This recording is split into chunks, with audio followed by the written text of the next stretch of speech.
A widowed mother asked a lonely black CEO for his leftovers for her starving twins, unaware he owned the restaurant and had just lost his own daughter. "Excuse me, sir." A small voice trembled. "May we have your leftovers?"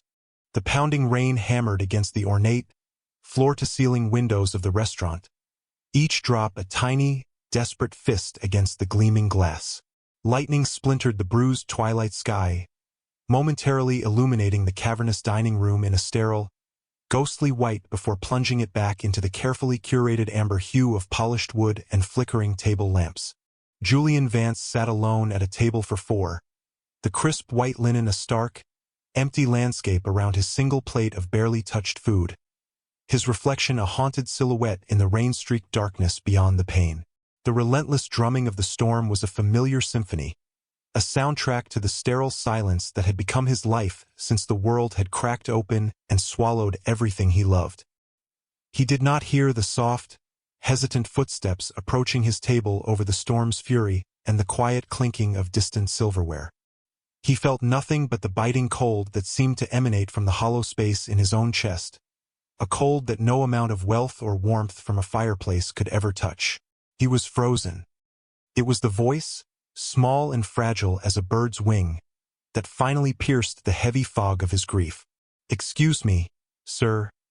It trembled, so quiet he almost thought he'd imagined it, a phantom echo from a life that was no longer his. He looked up slowly, his movements sluggish, his gaze lifting from the polished surface of his untouched wine glass. Standing there, just a few feet from his table, were two identical little girls, their threadbare coats soaked through from the storm, their small hands clasped tightly together as if for mutual support. Behind them, hovering in the deep shadows near the entrance, was a woman. Her face was pale, her expression a shattered mask of maternal desperation and profound shame. She was Alara, and the two girls, Maya and Nina, were her entire world. The woman's eyes met his for a seismic, unbearable second, and in them he saw a universe of weariness, a quiet, dignified suffering that was so raw it felt like a physical blow. Her lips parted as if to call her children back, to swallow the mortifying words, but no sound came out. She was paralyzed. One of the little girls, emboldened by the silence, took another trembling step forward. "May we have your leftovers?" she repeated, her voice a little steadier this time, her eyes wide and sincere. "We saw you weren't eating it, and Mommy says it's wrong to waste food. We're very hungry."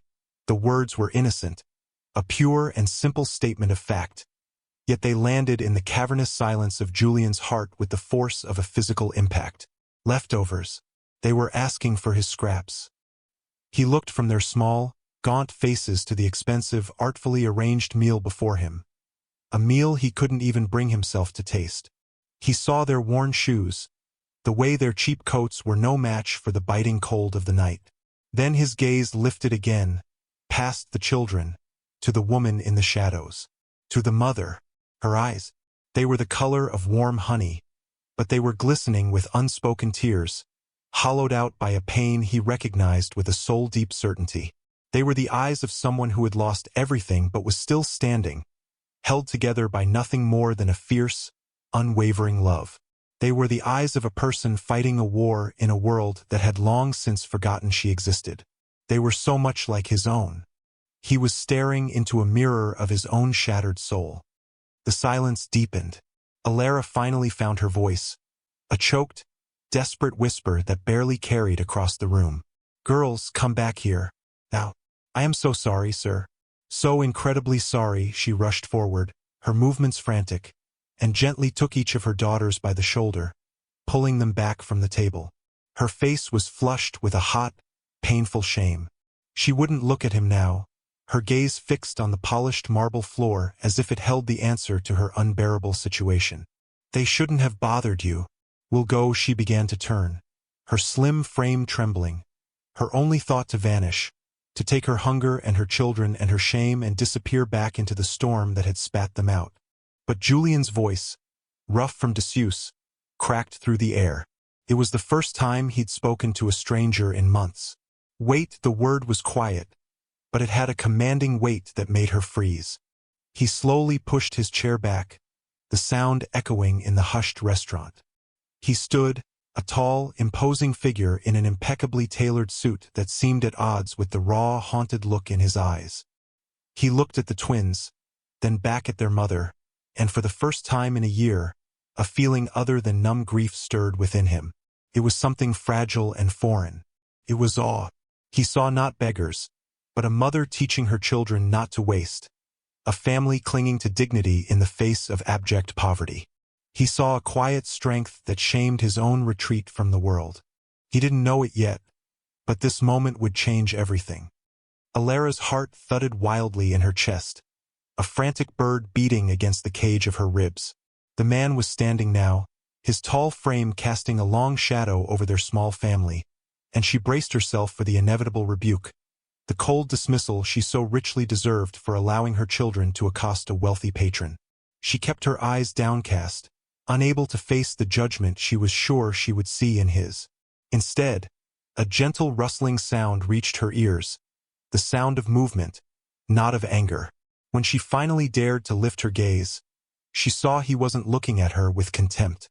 His expression was unreadable, a complex mask of something that looked like pain, but also something else, something softer.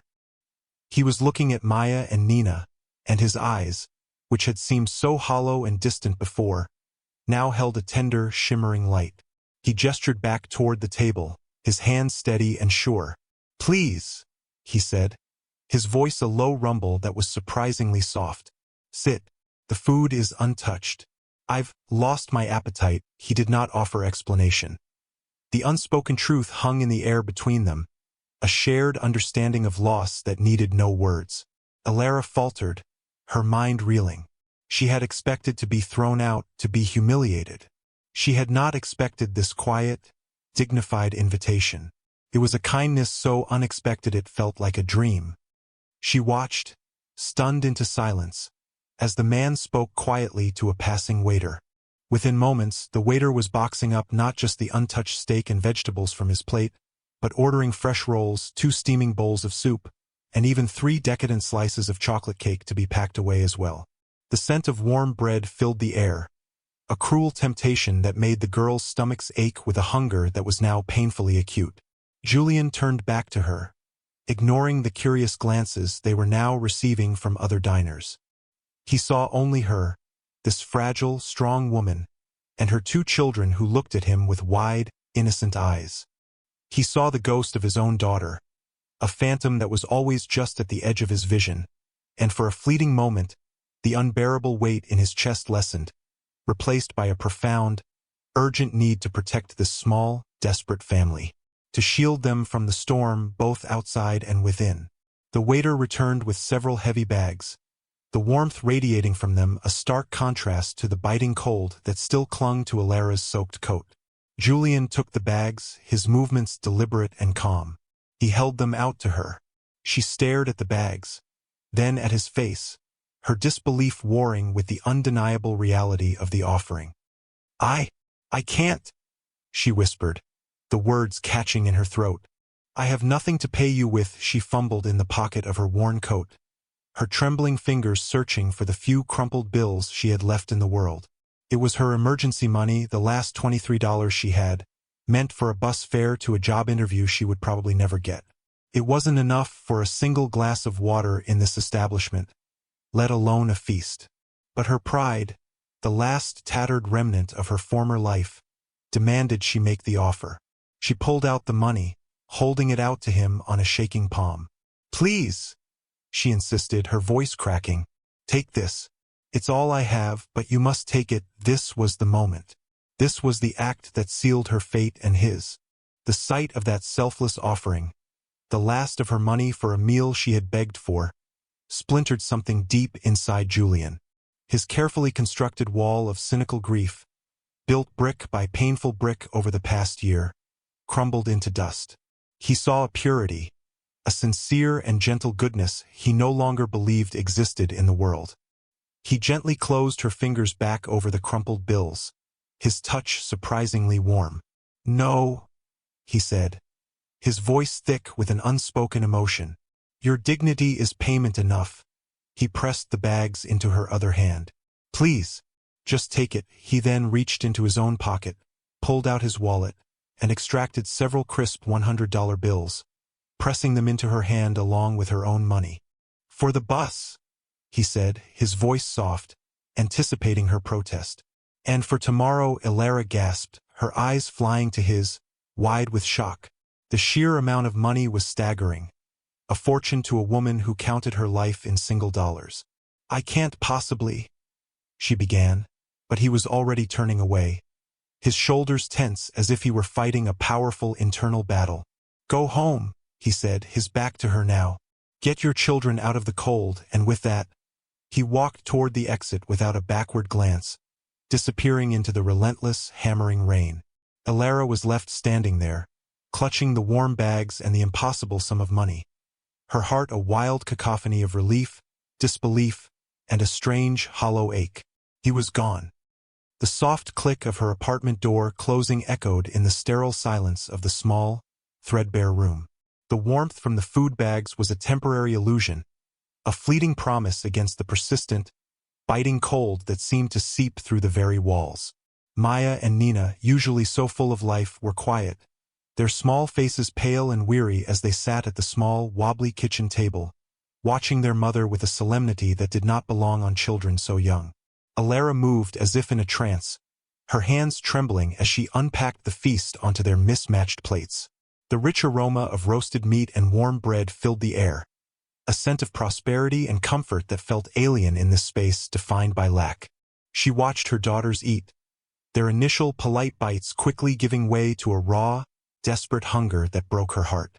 They ate until their bellies were full for the first time in weeks, a sight that brought a fresh wave of tears glistening to her eyes. She herself ate only a few bites of a bread roll, her own hunger a dull, forgotten ache. Her mind was a whirlwind, replaying the encounter at the restaurant over and over. The man's haunted eyes, his quiet generosity, the warmth of his hand when he had refused her money. Who was he? Why had he helped them? The questions echoed in the hollow chambers of her mind, but there were no answers. He had vanished into the night as mysteriously as he had appeared. After the girls were tucked into their shared bed, their breathing finally deep and even with the peace of a full stomach, Elara sat alone in the flickering light of a single lamp. The rain had softened to a gentle patter, a melancholy rhythm against the window pane. She pulled the crisp $100 bills from her pocket, smoothing them out on the table. It was a lifeline, a temporary reprieve from the crushing weight of impending disaster. But she knew it was not a solution. Her gaze fell upon a stark white envelope that had been slipped under her door while they were out, its corner peeking out from the worn welcome mat. A cold dread, sharp and familiar, clenched in her stomach. She already knew what it was. Her hand was unsteady as she picked it up and tore it open. The words were clinical, merciless, a final notice of eviction. She had 72 hours to pay 3 months of back rent or she and her daughters would be out on the street. The money in her hand, which had seemed like a fortune just an hour before, was now a cruel joke. It was not even a third of what she owed. A dry, shuddering sob caught in her throat. Hope, that fragile, tentative thing the stranger had ignited, was extinguished as quickly as it had come. Despair, a heavy, suffocating blanket, settled over her once more. She was right back where she started. Only now the fall felt so much farther.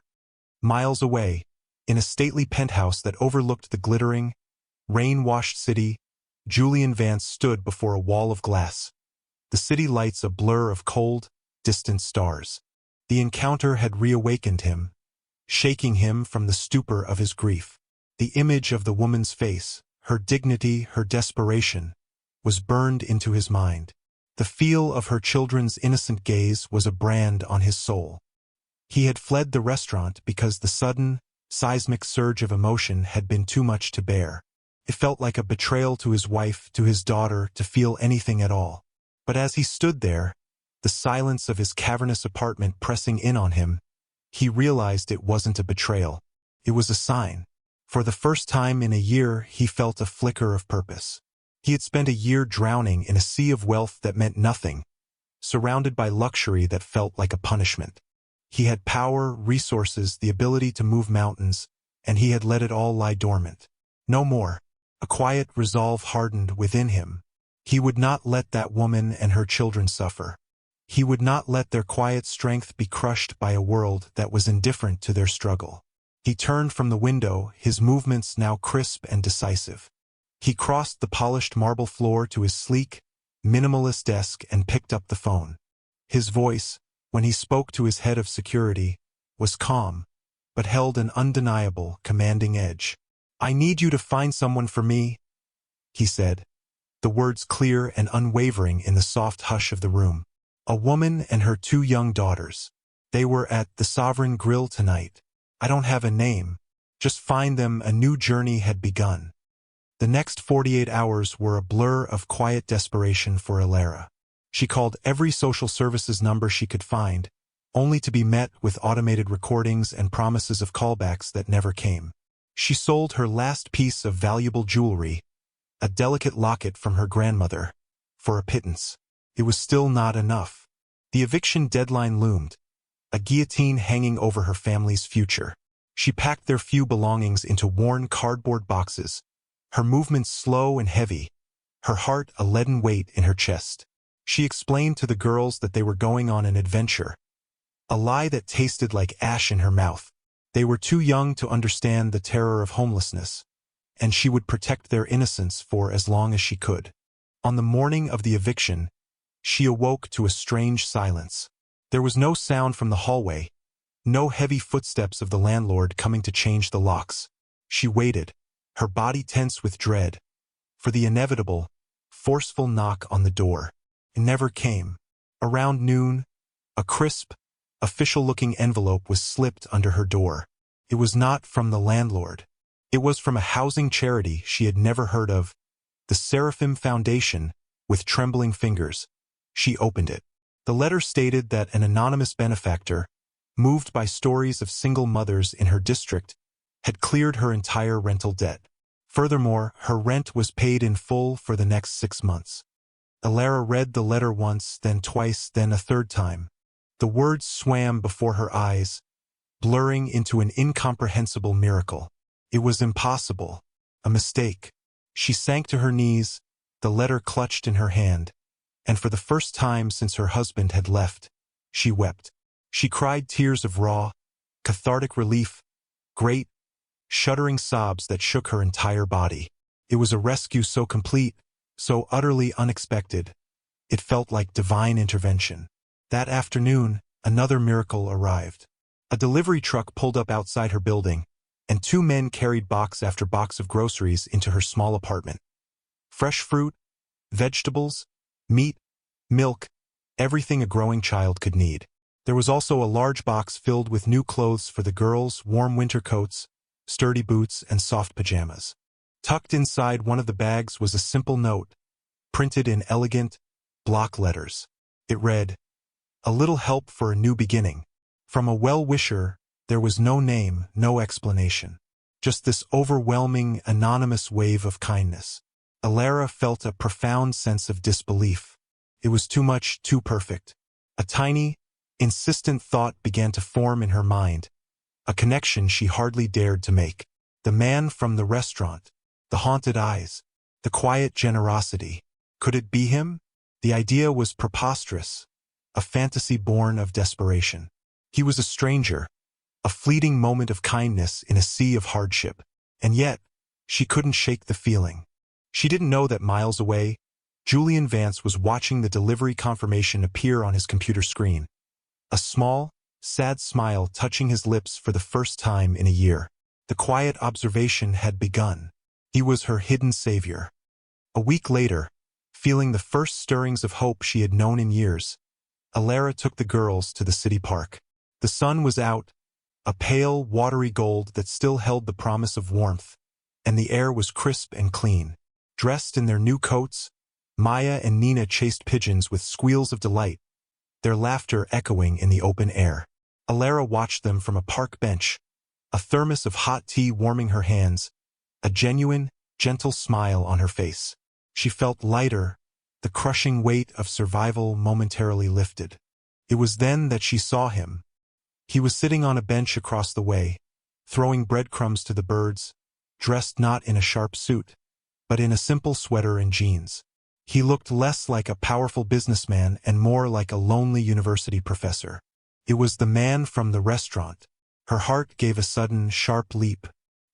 He looked up as if sensing her gaze, and their eyes met across the park. For a moment, neither of them moved. Then he offered a small, hesitant smile and stood up, walking slowly toward her. "Hello again," he said, his voice as quiet as she remembered it. "I was just getting some air." The excuse was thin, but his presence felt so calm, so non-threatening, that Alara found herself smiling back. "It's a beautiful day for it," she replied, her voice steady. He asked if he could sit, and she nodded, moving over to make room on the bench. An easy silence fell between them, comfortable and unspoken. They watched the girls play, two strangers bound by a single, charged moment in a restaurant. He introduced himself simply as Julian. She told him her name was Alara. There were no last names, no talk of professions or pasts. Just two people sitting on a park bench, sharing a moment of quiet peace. This was the beginning of their reconnection. They began to meet at the park regularly. Julian would appear with hot chocolate for the girls or a new book for them to read. Alara would bring homemade cookies, baked in her now well-stocked kitchen. They talked for hours, their conversations weaving a delicate tapestry of shared experience. They never spoke of the restaurant, nor of the anonymous donations. It was a sacred, unspoken space between them. Instead, they talked of small things, their favorite books, the changing seasons, the simple joys of watching children play.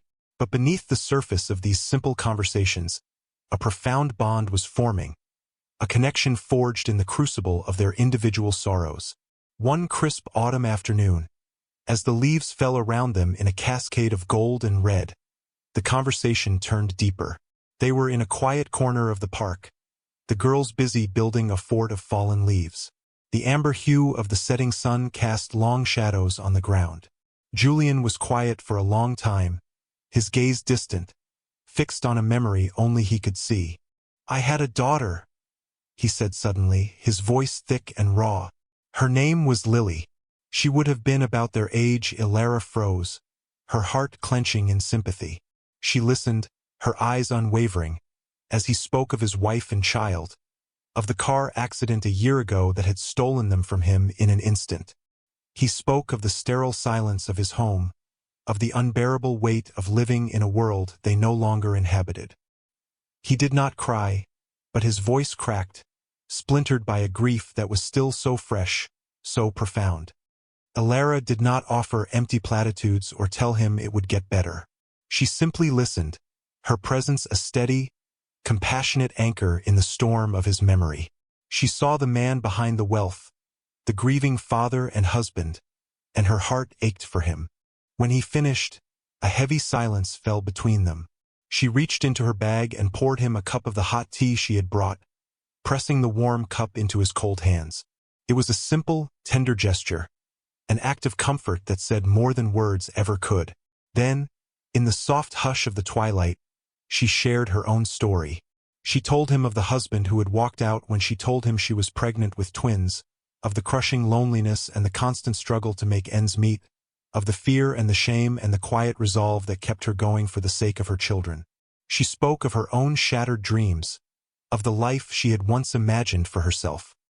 He listened with the same steady, unwavering attention she had given him, his eyes never leaving her face. He was truly seeing her, not as a charity case or a desperate woman, but as a person of immense, quiet strength. In that moment, they were no longer a savior and a sufferer. They were two broken souls finding solace in the shared landscape of their pain.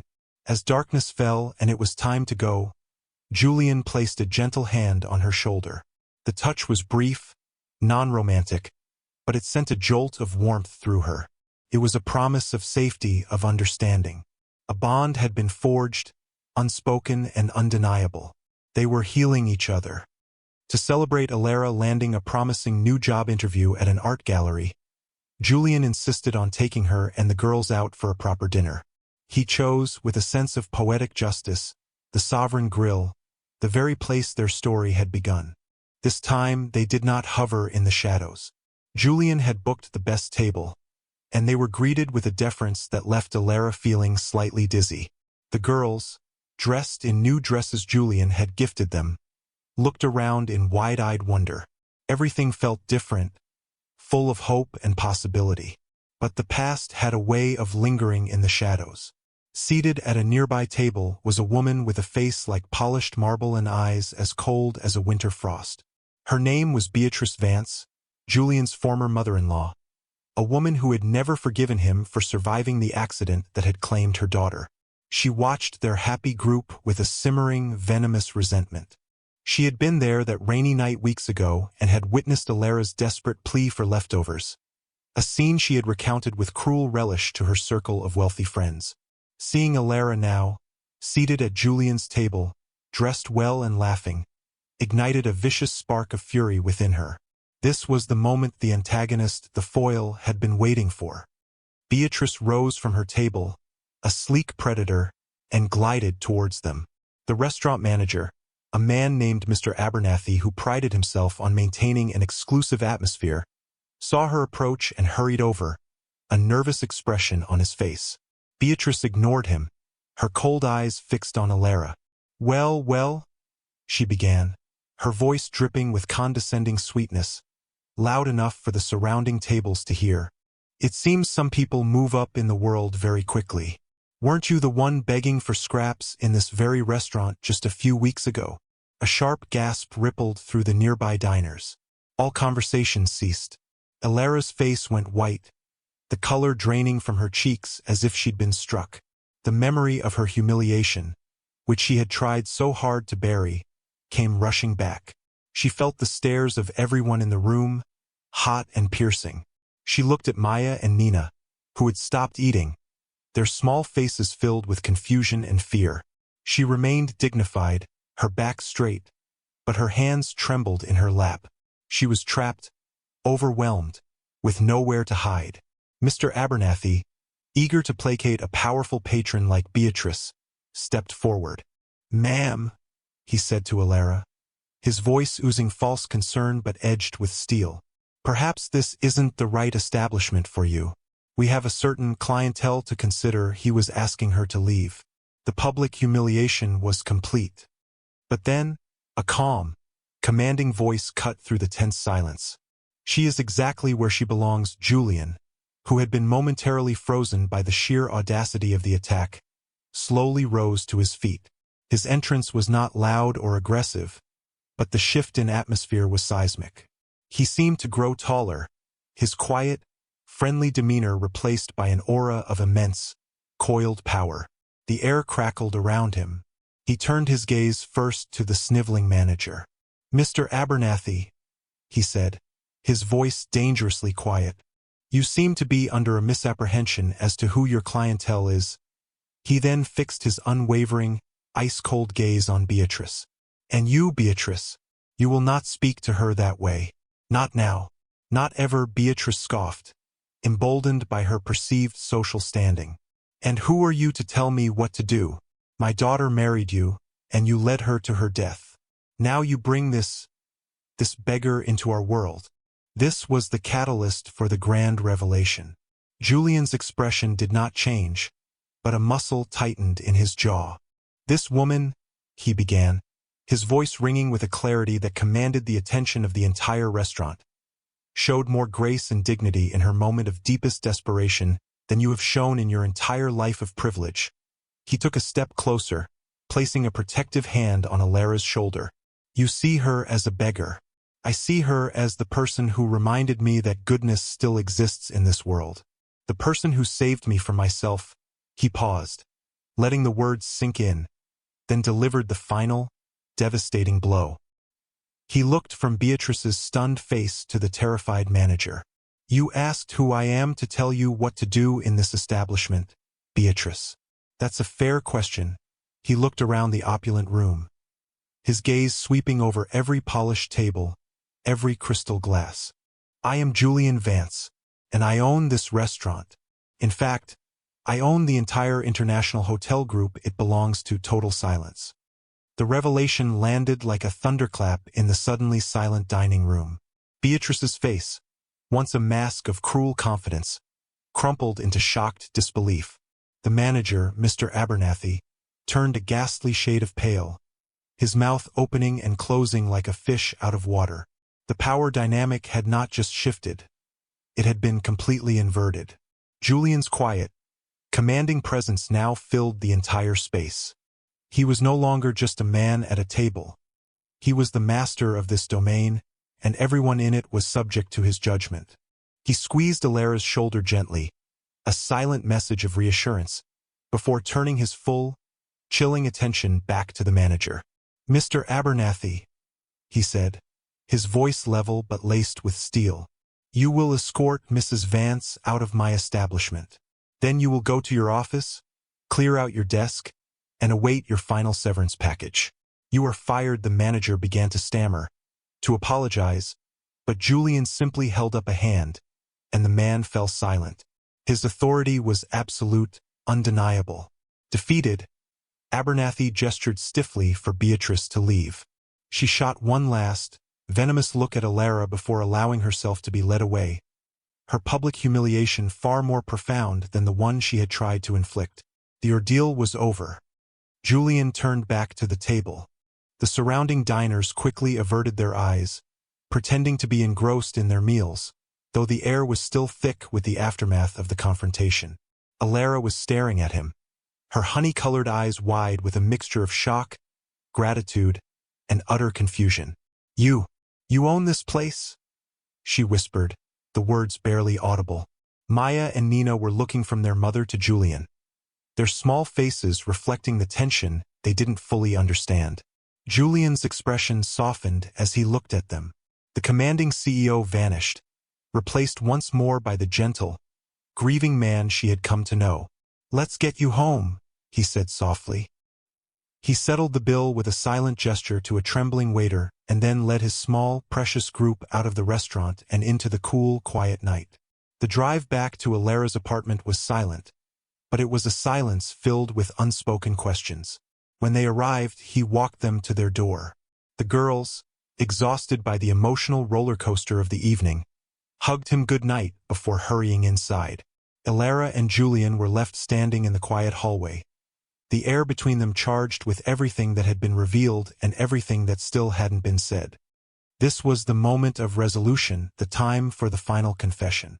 "Julian," Alara began, her voice trembling slightly, "the rent, the groceries, the clothes. Was that you?" He met her gaze, his own eyes filled with a raw, tender vulnerability. He nodded slowly. "Yes," he admitted. "After that first night, I couldn't just walk away. I had my security team find you. I saw how much trouble you were in. I had to do something." He took a hesitant step closer, his heart pounding in his chest. "Alara, when I met you, I was a ghost. I was just waiting to die. The world was gray, silent, empty. And then you and your daughters appeared. And you offered me your last $23 for a meal you were asking for out of desperation." A sob caught in his throat. "That single act of selfless dignity brought color back into my world. It woke me up. You saved me, Alara. Not with money or power, but with your pure, gentle heart." He reached out and gently took her hand, his touch sending a current of warmth through her entire body. "I didn't just want to be your benefactor," he continued, his voice dropping to an intimate whisper. "I've been falling in love with you since the moment I saw the unwavering strength in your eyes." He looked at her, his soul bare. "Let me take care of you, all of you. Let me be a part of your lives. Not as a hidden savior, but as a partner. As a family." The romantic declaration hung in the air, a perfect, shimmering promise. Tears streamed down Alara's face, but for the first time, they were tears of pure, unadulterated joy. She could only nod, her heart too full for words. He had solved all her problems, but more than that, he had healed her heart.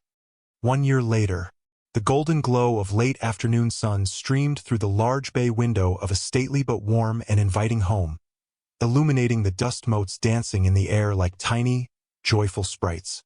The sound of children's laughter echoed from the lush green lawn outside, where Maya and Nina, their faces bright with happiness, were chasing a golden retriever puppy. The sterile silence and biting cold of their past lives were a distant, faded memory, replaced by the constant, gentle hum of a happy home. Inside, in a sun-drenched kitchen that smelled of baking bread and fresh coffee, Alara stood by the counter, arranging flowers in a vase. She was no longer the pale, haunted woman from the restaurant. Her face was full of color, her eyes bright with a deep, abiding peace. A simple, elegant ring, a symbol of a sacred promise, glistened on her finger. Julian came up behind her, wrapping his arms around her waist and resting his chin on her shoulder. He was no longer a man haunted by ghosts. The hollow look in his eyes had been replaced by a steady, unwavering light. He watched his daughters.